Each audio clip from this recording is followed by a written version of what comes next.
Приветствую, господа и господа, мы в студии, как обычно, Морт, и в этом видео мы разберем, настолько ли новое легендарное кольцо легкое в крафте, как про него говорят, правда ли, что его можно сделать буквально за полчаса, и самое главное, как это сделать с наименьшими потерями для кошелька.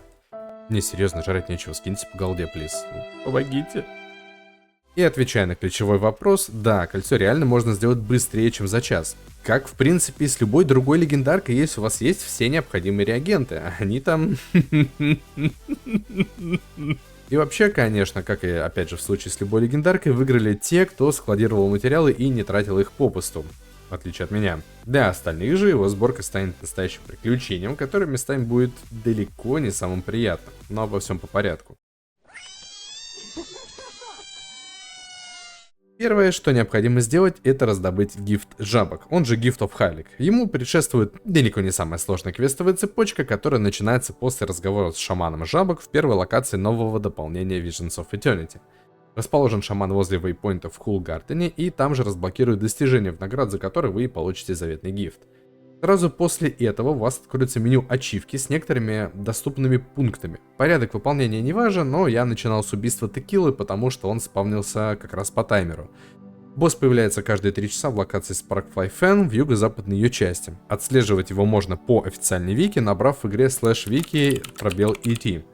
Или через аддоны по типу Блиш Худа или Тако. Босс сейчас крайне тривиальный, от ваншота его спасает, наверное, только 3 переходных фазы, и это отличная возможность для тех, кто там зазевался на прогрузке локации или просто не успевал к началу энкаунтера, потому что в противном случае его бы просто ваншотили. Ничего особенного делать не надо, просто бейте гайдну по башке и в конце ивента получите прогресс в копилку. Следующий шаг — найти осколок Зинтля в Вичмайер Свампе. Это локация в Калидон Форесте, и сам осколок спрятан внутри мини-данжена, прохождение которого вы сейчас видите на экране. Он хранится в финальном сундуке, но по пути не будет каких-то опасных противников, и встречается всего пара не самых трудных головоломок, поэтому желаю вам удачи в прохождении этого данжа. Следующий шаг — найти шамана жабок в Джилако Клиффрайзе. Это локация на юго-западе Blood Tide Coast. Недалеко от одноименного вейпоинта находится непись, поговорите с ним и следуйте указаниям. У меня следующий этап засчитался автоматически, так что полагаю, что нужно выполнить сердце в локации к северу на том же острове. После чего поговорите с вождем на пригорке, и он попросит отыскать другого Хайлика. Далее в той же локации отправляемся на First Sight Vigil Waypoint и ныряем под воду в пещеру, где нужно поговорить с очередной жабой. Сколько же жаб в этом квесте, это просто кошмар. После этого двигаемся чуть восточнее в гарнизон, где обитают тролли. С них нужно выбить очередной осколок. Он падает рандомно, не попадает в инвентарь, просто сразу засчитывается в ачивку. Я выбил где-то минуты через 2-3, но кому-то везет сразу. Поговаривают, что если повезло и на вершине заспавнилась ветеранка, то с нее гарантированно осколок падает сразу, но мне вот не повезло, поэтому пришлось устроить здесь микро-резню. Следующая необходимая нам жабка находится в Кессекс Хиллз. Чел сидит в подводной пещере, вход в которую расположен рядом с сердцем. Говорим с ним, получаем задание на покупку стейков из стрекоз. Они продаются у NPC в локации Метрика Провинс прямо возле вейпоинта на болотах. Вы ничего не перепутаете, этот товар будет один, он уникальный, он и после продажи у вендора исчезнет, так что лишнего вы точно не накупите. Как только купили, возвращаемся в Кессекс Хиллз, отдаем его шаману и браво, это самый простой этап, который был в этом квесте. Следующий шаман отправился в Timberline Falls, в поселение у озера. Он стоит у ворот на верхнем ярусе и не всегда правильно отображается на карте. Кроме того, если я правильно понимаю, NPC недоступен во время ивента по защите поселения от крайтов. После разговора он даст задание на зачистку крайтов в озере. Нужно убить 25 змей или одну чемпионскую ведьму, которая спавнится на вершине башни.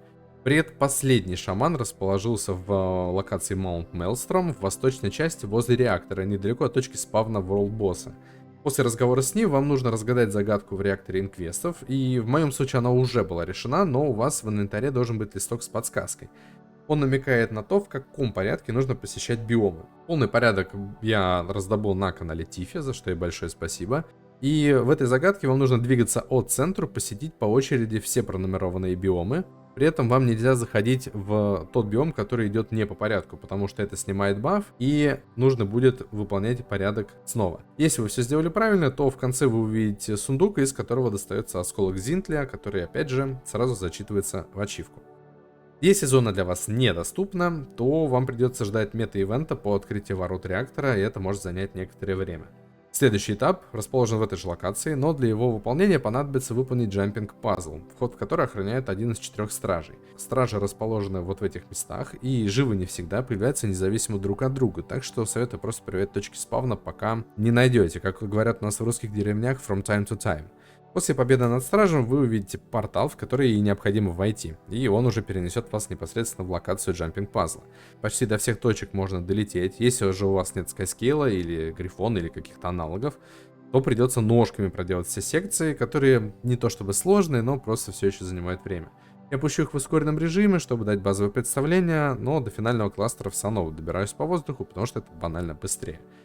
Если у вас опять же нет маунта, вы можете подняться от корней дерева и пропрыгать по веткам. Получив все 4 фрагмента стихии, спускайтесь к сундуку, внутри будет помимо обычной награды еще и заветный шард.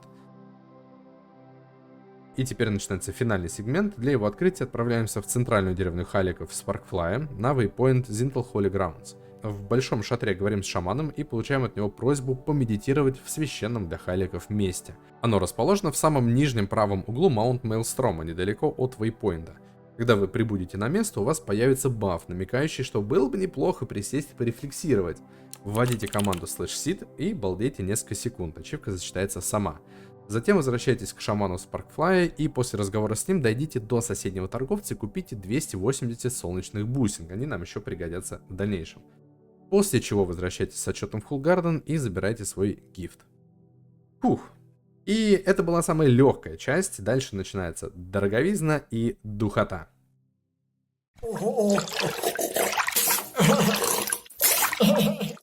Gift of Race состоит из 4 компонентов: Gift of the Sun, Gift of the Beach, Gift of Infused Gems и также очищенных эссенций разлома. Gift of the Sun требует 2 Gift of Light. Каждый из них крафтится из Gift of Ascalon, 250 орехалковых слитков и 250 фрагментов кожи последнего тира. Также для крафта каждого гифта понадобится 100 Charged Loadstone'ов, итого 200. Гифты Аскалона можно купить у Dungeon Master в Lion's Arch, а если у вас нет валюты, ее можно купить у ивентового вендора в Divinity Reach, а также на аэродроме у нового вендора за рейдовую валюту. Оба они продают Tyrian Exchange Voucher, который дает по 300 токенов из подземелий. Если и эти обменники купить вы не можете, ну что ж, тогда самое время ломиться в катакомбы. Почему туда? Ну, потому что Аскалониан Катакомбс довольно простой и короткий данж, кроме, по-моему, буквально одного душного пути, а также там падает пыль для крафта и с некоторым шансом тринкет с коралловым украшением, который пригодится нам позднее. Лоудстоуны можно купить на Ауке или скрафтить в Mystic Forge по рецепту. Я выбрал второй вариант, я ебанутый, не надо делать как я. Поэтому будьте готовы к цене. Сейчас она довольно кусается, и каждый камень обойдется примерно в 1,5 голды. Вот и думайте. Если же вы добыли все компоненты, то не спешите расслабляться, потому что для крафта Gift of Light понадобится купить рецепт у Мияни в Lion's Arch за 10 голды, а также прокачанный навык Weaponsmith. Так что если у вас нет персонажа с Weaponsmith, мои соболезнования. Gift of Condensed Might и Gift of Condensed Magic получаются по схожим рецептам из реагентов 3, 4, 5 и 6 тиров. Это как бы база всех современных легендарок, поэтому я думаю, что про них все знают. Крафтит каждый из малых гифтов любые изготовители оружия, то есть Weaponsmith, артифайсеры или хансмены. Так что прокачать одного Weaponsmith может быть даже профитнее в контексте именно этого кольца. Большие гифты объединяются уже в Mystic Forge. Каждого нужно по 2 штуки. Мне очень сильно повезло, потому что незадолго до патча я буквально слил излишек реагентов как раз в эти гифты. Все компоненты к ним можно купить на аукционе, но некоторые стоят значительно дороже, чем другие, поэтому на свой страх и риск. Финальным компонентом станут 250 бусин, о которых мы говорили ранее.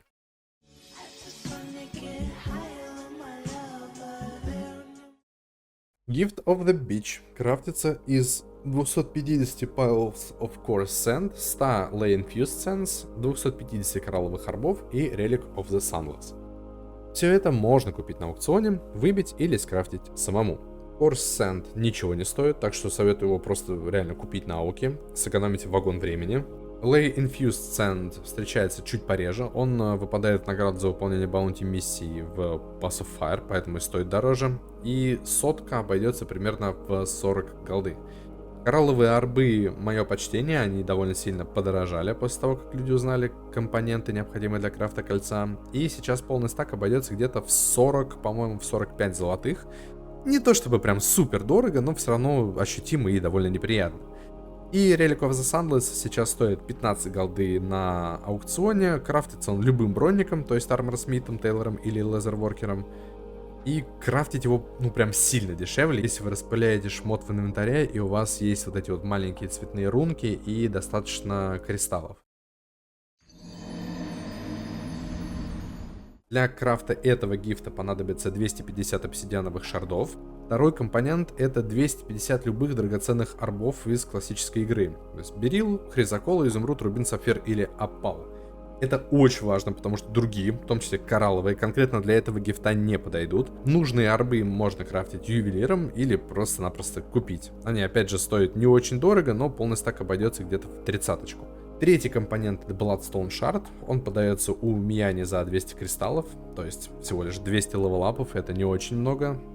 И последний компонент — 100 Mystic Runestone'ов, продается у Мияни за 100 голды. И итоговый гифт делается в Mystic Forge, как и все предыдущие. Боль в моя дырка задница. Ну что тут сказать, незадолго до этого видео я делал гайд, как превратить эссенции в доход. Ну и конечно же забыл, что все новые легендарки требуют этих эссенций. В итоге я 2 или 3 дня безостановочно просто фармил эту дресню. К сожалению, вам понадобится 500 желтых, 1000 зеленых и 2500 синих эссенций, а также 500 эктоплазмы сверху и еще 10 клеверов. И если вы не копили эссенции, то готовьте закупаться мотивациями, потому что в противном случае быстро их не набрать. И сам процесс может превратиться в очень долгое, душное, гумозное дрочево. Для крафта очищенной же эссенции нужно сперва создать амальгаму, а потом объединить ее с клевером. Получив все компоненты, закидывайте их в Mystic Forge, и второй гифт у вас в кармане.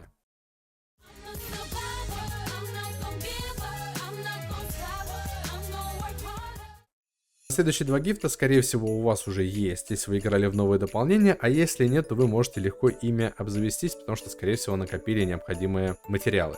Первый гифт связан с Shipwreck Strand. Его первая часть получается за полное закрытие карты, вторая часть за выполнение 36 связанных с картой достижений. Также понадобится Ether Rich Sub, который добывается за выполнение ивентов, и я уверен, что у вас его достаточно. И четвертый компонент покупается у Хард Вендора за 500 хроматиков, 300 тысяч кармы и 250 голды. Собрав все компоненты, вы можете выкупить уже следующий этап гифта у Хард Вендора в Coolgarden.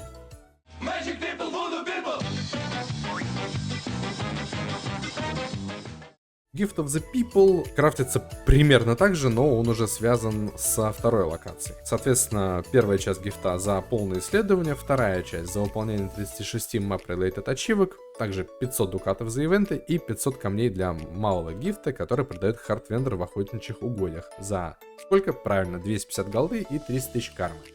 Большой финальный гифт продает удивительно, но Канак в своем барчике. То есть почему-то вендор второго гифта находится тоже в первой локации, а не во второй. Это было бы логично. Ну что ж, остался финальный рывок, господа. Закидывайте все 4 гифта в Mystic Forge и вуаля, новое колечко с топовой анимацией у вас в кармане. Напоминаю, что их можно сделать сразу 2. Компоненты за ачивки и исследования можно повторно купить у вендоров, но это только прибавит к итоговой стоимости крафта. Так что делать это или нет, решайте, как говорится, сами. Тем не менее, желаю вам удачи в крафте и в фарме, если вы решите заниматься материалами самостоятельно. И что же можно сказать по итогу? Стоит ли кольцо сил? Да, однозначно. Учитывая, что большая часть новых игроков, да и даже часть старых, отрезана от рейдового контента, а PvP заходит, ну, далеко не всем. И, честно говоря, я специально не совался в World vs. World, чтобы делать новое легендарное кольцо, и поэтому даже для меня, например, сейчас, спустя 12 лет игры, это было прям мотивирующим событием. Я пошел и сделал, наконец-то, себе это колечко. Оно мне было реально нужно. Можно ли назвать кольцо прям легчайшим крафтом? Скорее нет, чем да, потому что так или иначе оно требует наличия прошлых дополнений, фарма, коллекционирования и так далее. Да, большую часть материалов можно просто купить на аукционе, но, во-первых, это стоит денег, и не факт, что у новых игроков, на которых оно рассчитано, они будут. И опять же, например, фармить рифты без пассивок из Сото, ну такое себе вообще нифига неприятное и не быстрое занятие. Итоговая стоимость кольца, вот если есть прям все, кроме обязательных гифтов, которые покупаются, это 600 голды. То есть это 2 гифта по 250 и 100 рунстоунов. Если же материалов не хватает, то ценник за 1000 переваливает в легкую. И это все равно все еще один из самых доступных и дешевых легендарных предметов, но, как и в случае с другими легендарками, выгода сильно зависит от того, как эффективно вы складировали материалы и насколько эффективно вы умеете их фармить. Что ж, ну а на сегодня у меня все. Большое спасибо всем, кто досмотрел видео до конца, кто не досмотрел, тоже спасибо, хотя вы об этом и не узнаете. Если видео было интересным и полезным, буду очень признателен за лайк и подписку на канал, если вы еще не. А также можете заодно подписаться на наши соцсети, они в описании, там мой Twitch, телеграм-канал, где я рассказываю всякие прикольные штуки, делюсь фотографией своего очень глупого смешного псца. Ладно, опять я заболтался, еще раз всем большое спасибо за просмотр, подписывайтесь, ставьте лайки, заходите в соцсети, всех обнял, приподнял. Муа.